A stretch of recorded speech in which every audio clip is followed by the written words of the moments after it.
And joining me now is the former president of Planned Parenthood Federation of America, Cecile Richards. She's now the co-chair of the American Bridge PAC. And Danielle Hawley, the dean and professor at the Howard University School of Law. First to you, Cecile. As you look back over the last year since the Supreme Court overturned Roe v. Wade, what is your biggest concern?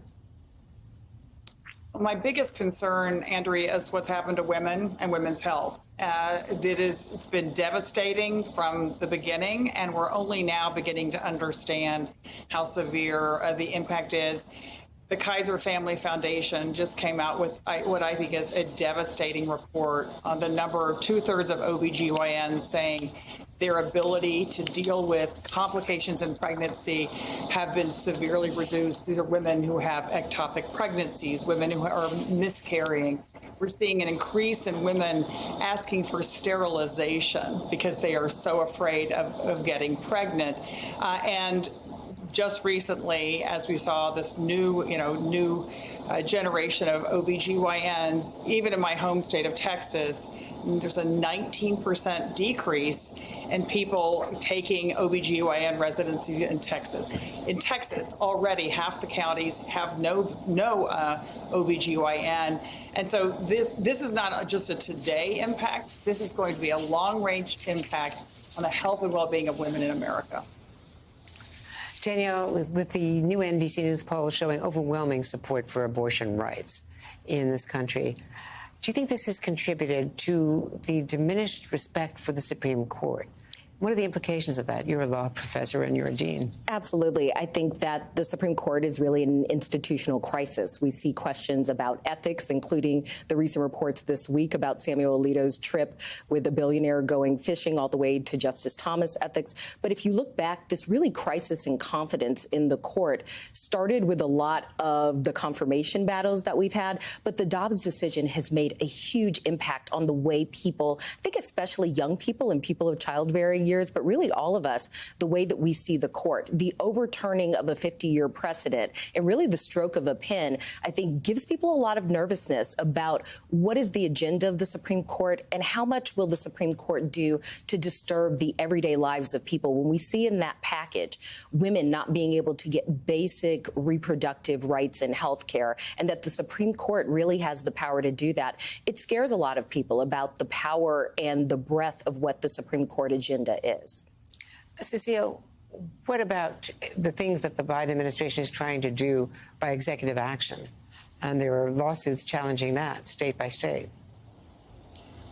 Yeah, the Biden administration is doing everything possible, and the vice president as well, just such an advocate.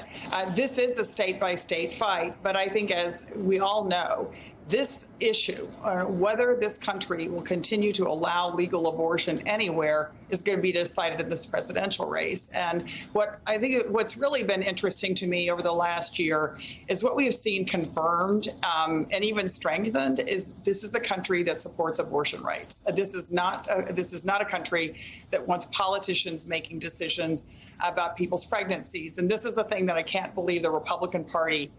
They're not only refusing to acknowledge that and understand it, they're doubling down. So we saw Ron DeSantis signing a 6-week abortion ban in the state of Florida, and they're continuing this aggressive effort to take away the rights of women. It's state by state, even though it's clear, even in the most conservative states like Kansas, it's clear that this is not what the American people want.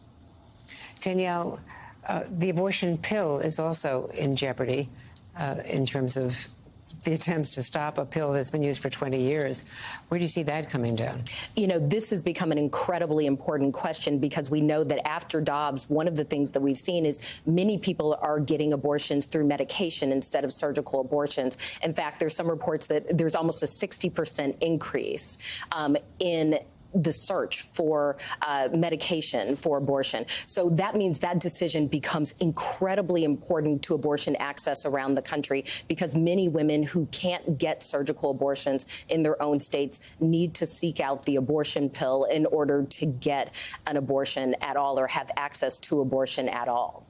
And as we get towards the end of the month of June and start heading into July, there's some big cases still pending, affirmative action. Yes, absolutely. We have 10 cases still pending before the Supreme Court, student debt, independent state legislature, and the biggest, of course, is the affirmative action cases, the two against UNC, University of North Carolina, and Harvard. Many were looking for them yesterday or today. It looks like we're waiting until next week. This will be a blockbuster opinion. It will impact all selective colleges and universities in the country, the colleges and universities that turn out most of our leaders.